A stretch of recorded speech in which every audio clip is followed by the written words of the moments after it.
अभ्यर्थियों की जो मांग है वो जायज मांग है, उनके साथ अन्याय हुआ है। मैंने पहले भी कहा था, जब 2022 विधानसभा चुनाव से पहले आंदोलन चल रहा था, उन्होंने बहुत मेहनत की, सब लोगों को मजबूर किया कि वो यहाँ आए, इनकी बात रखें। तब सरकार ने इनकी बात को मान भी लिया था, 68 नियुक्तियां रिलीज भी कर दी थी, उसकी लिस्ट भी जारी कर दी थी। अब कोर्ट का जजमेंट भी मैंने पढ़ा, जजमेंट भी ये कह रहा है कि ऑनरेबल कोर्ट ने भी ये कहा कि भैया आप पुराने लोग जो संशोधित लिस्ट है उसको भी रख लो, इसमें मिस्टेक्स हैं, और इसको भी रख लो, जिन लोगों ने जो वर्किंग कर रहे हैं उनको भी रखो, लेकिन इनको भी रखो जो लोग जिनकी नियुक्ति आपने जारी की है।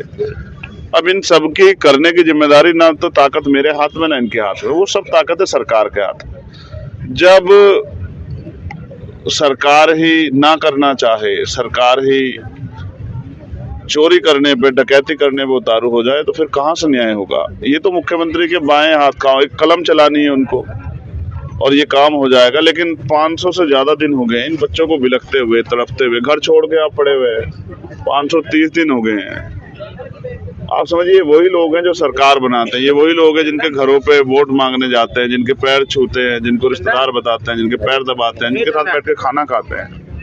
मगर 530 दिन से प्रदेश की राजधानी में बच्चे लड़ रहे हैं, और सरकार गूंगी बहरी बनी बैठी है। स्पष्ट है कि वो इनको देना ही नहीं चाहती। अब आप ये सोचो, जिनके हाथ में, जिन्होंने मेहनत की है और जिनके हाथ से उनका नियुक्ति पत्र छीन लिया गया है, वो कैसा महसूस कर रहे होंगे। जब भी ये जाते हैं भाजपा के दफ्तर के पास या भाजपा के मंत्रियों से मिलने के लिए सरकार उनके, तो लाठियों से पीटते हैं।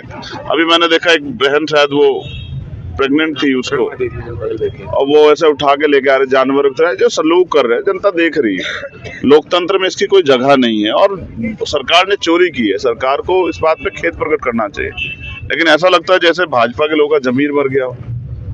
मुझे भाजपा के मुख्यमंत्री से जो वर्तमान से कोई तकलीफ नहीं है, उसका कारण ये है कि वो तो करेंगे, ये तो लंबे समय से अन्याय होता है। लेकिन जो वहां दलित पिछड़े वर्ग के नेता बैठे, मुझे तकलीफ उन लोगों से। वो असल में राजनीति कर किसके ले रहे हैं। अगर वो इतने बच्चों की लड़ाई नहीं लड़ सकते हैं, इनके अधिकार नहीं दिलाते, तो जायज है, तो फिर वो किसके लिए राजनीति कर रहे हैं। इसका मतलब वो अपने स्वार्थ की राजनीति कर रहे हैं। उनके स्वार्थ की राजनीति के चक्कर में ये गरीबों के साथ अन्याय हो रहा है, इसकी जिम्मेदारी कौन लेगा। तो मैं तो इनसे भी कहूंगा कि अब ये समझदार हो गए, इनको समझना चाहिए कि आसानी से कोई अधिकार मिलेगा नहीं। अगर वास्तविक अधिकार को, न्याय को भी छीन कर लेना पड़ रहा है, उसके लिए संघर्ष करना पड़ रहा है, लाठियां खानी पड़ रही, गालियां भी दे रहे हैं, अपमानित भी कर रहे हैं, बुरा भला भी कह रहे हैं, एजेंट भी कह रहे हैं, लेकिन सारी चीजें अपनी जगह है। मैं तो, मेरी मांग तो है कि सरकार की नियुक्तियां इनको दे। अब मुझे लगता है आज मैं यहाँ इसलिए आया हूँ कि इनसे मैं बातचीत कर लूँ कि कोई ठोस कदम उठाना पड़ेगा। कई बार इन्होंने आत्महत्या का प्रयास किया, कई और प्रयास किए। अब मुझे कुछ बच्चों ने कहा कि हम यहाँ सुसाइड करेंगे, तो मैंने कहा कि नहीं, मुझे चलना चाहिए। 24 तारीख को हमारे यहाँ प्रचार खत्म हुआ था राजस्थान का, मैं 25 में दिल्ली आया, कल मैं आगरा आ गया था, और आज 27 तारीख है, 27 है, आज मैं इनके यहाँ बीच में हूँ। कल हमने संविधान को बचाने का संकल्प लिया, उसको लागू कराने का संकल्प लिया। उस संकल्प का यही मतलब है कि किसी के साथ अन्याय ना हो। लेकिन देश के सबसे बड़े प्रदेश में अगर अन्याय हो रहा है दलित पिछड़े वर्ग के बच्चों के साथ, हमारी बच्चियों बहनों के साथ, तो चुप रहना ठीक नहीं है। तो आज हम बैठ के बात करेंगे कि हमें क्या करना है, और एक बढ़िया प्लान बना के हम लोग करेंगे।